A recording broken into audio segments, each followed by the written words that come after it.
കൂട്ടുകാരെ, ഞാൻ അഭിഷ PS. ഞാൻ മെറിൻ സേവ്യർ. രണ്ട് ജനറേഷനുകളിൽ ജീവിച്ചിരുന്നവർ തമ്മിലുള്ള സംഭാഷണ ശകലം ഇതാ നിങ്ങൾക്ക് മുന്നിൽ ഇവിടെ ഞങ്ങൾ അവതരിപ്പിക്കുന്നു.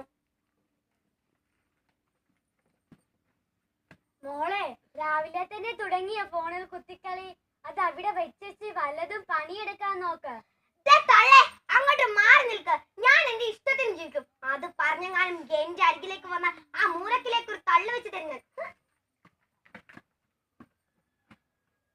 ഇന്നത്തെ തലമുറയുടെ ഒരു കാര്യം, ഞങ്ങളുടെ കാലത്ത് എല്ലുമുറിയെ പണിയെടുത്തത് കൊണ്ട് ഇന്ന് നിങ്ങൾക്ക് സുഖിച്ച് ജീവിക്കാം. നിങ്ങൾ മാത്രമല്ല, പണ്ടുള്ള എല്ലാ കാരണവന്മാരും അങ്ങനെ ജീവിച്ചത്. പിന്നെ 24 മണിക്കൂർ ഇത് പാടിക്കൊണ്ടിരിക്കേണ്ട ആവശ്യമില്ല. സുഖിച്ച് ജീവിച്ചോ. നാളെ നിങ്ങളുടെ മക്കൾ കിടന്ന് കഷ്ടപ്പെടുന്നത് കാണുമ്പോൾ അപ്പോൾ മനസ്സിലാക്കാം ഈ വല്യമ്മച്ചി പറഞ്ഞത് കാര്യമുണ്ടെന്ന്. വല്യമ്മച്ചി പറഞ്ഞത് കേട്ട മോൾ ഫോൺ അവിടെ വെച്ച് പല പണിയിൽ ഏർപ്പെടുന്നു.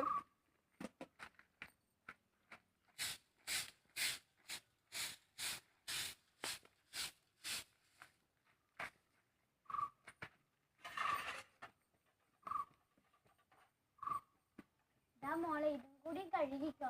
ശരി വല്യമ്മച്ചി.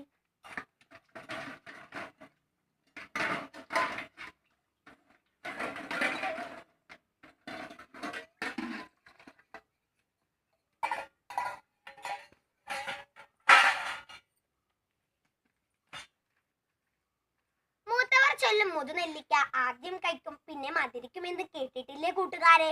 അതുകൊണ്ട് മുതിർന്നവർ പറയുന്നതനുസരിച്ച് നമുക്ക് ജീവിക്കാം. അധ്വാനത്തിന്റെയും മഹത്വത്തെക്കുറിച്ചും ഫോണിന്റെ ദുരുപയോഗത്തെക്കുറിച്ചും നിങ്ങൾക്ക് മനസ്സിലായല്ലോ.